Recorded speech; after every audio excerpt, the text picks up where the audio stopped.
مصالحہ، میں نے ایک نیکی کو اس کے 10 گنا ثواب ملے گا۔ سورہ انعام آیت نمبر 161۔ میں نے اس حدیث کو اس لیے پیش کیا کہ اس میں اصل سبب بتایا گیا ہے، چونکہ لوگ کہتے ہیں کہ یام بیس کو یام بیس اس لیے کہتے ہیں کہ ان کی راتوں میں ساری رات چاند رہتا ہے۔ ولا حول ولا قوت الا باللہ العلی العظیم۔ باب نمبر 112، وہ سبب جس کی بنا پر رسول اکرم صلی اللہ علیہ وسلم نے ہر ماہ کے اول و آخر 2 پنج شنبوں اور درمیان کے ماہ کے 4 شنبے کو روزہ رکھنے کو سنت قرار دیا۔ بیان کیا ہم سے حسین بن احمد رحم اللہ، انہوں نے اپنے والد، پھر احمد بن محمد عیسیٰ، حسین بن سعید، نصر بن سوید، حشام بن حکم، احول، انہوں نے ابن سنان، پھر ایک شخص سے، پھر اس نے حضرت امام جعفر صادق علیہ السلام سے روایت کی کہ ایک مرتبہ رسول اکرم صلی اللہ علیہ وسلم سے 5 شنبوں اور ان کے درمیان کے 4 شنبے کے روزے کے متعلق دریافت کیا گیا۔ آپ صلی اللہ علیہ وسلم نے فرمایا کہ 5 شنبے کے دن اعمال پیش کیے جائیں گے۔ 4 شنبہ وہ دن ہے کہ جس دن جہنم کی آگ پیدا کی گئی، اس دن کا روزہ جہنم سے چھٹکارا ہے۔ نمبر 2، نیز انہی سے روایت ہے، انہوں نے اپنے والد احمد بن محمد، عثمان بن عیسیٰ، اور اس روایت کو اوپر تک پہنچایا امام جعفر صادق علیہ السلام تک۔ آپ نے فرمایا 4 شنبہ دائمن نحس ہے، اس لیے کہ یہ پہلا دن اور آخری دن ہے ان دنوں میں سے جس کے متعلق اللہ تعالیٰ نے فرمایا سخرہا علیہم 7 لیال و 8 ایام حسوما، جسے اس نے ان پر 7 راتیں اور 8 دن مسلط رکھا، یہ سخت منحوس دن تھے۔ سورہ الحاقہ آیت نمبر 7۔ نمبر 3، بیان کیا ہم سے محمد بن حسن رحم اللہ،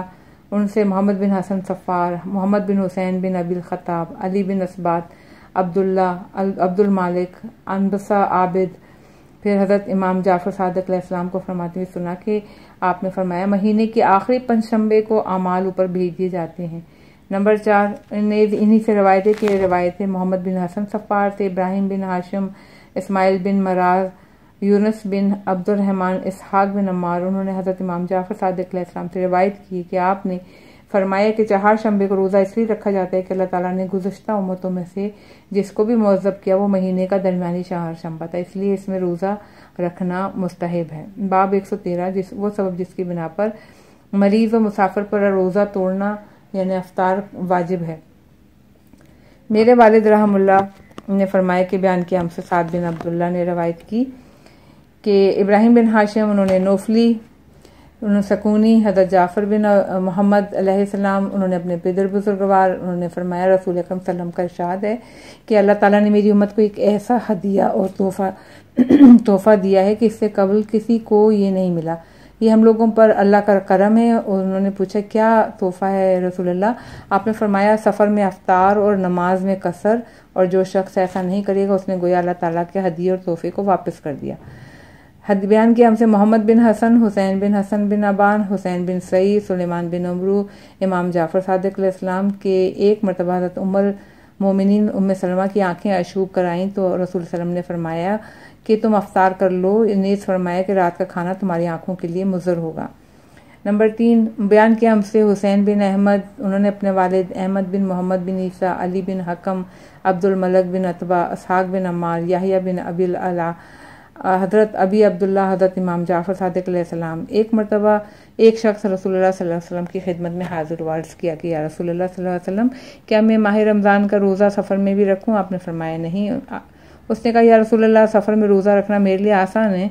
آپ نے فرمایا اللہ نے میری امت کے بیماروں کو، مسافروں کو ماہ رمضان میں افطار کی چھوٹ بطور صدقہ خیرات میں دیا ہے۔ اگر تم سے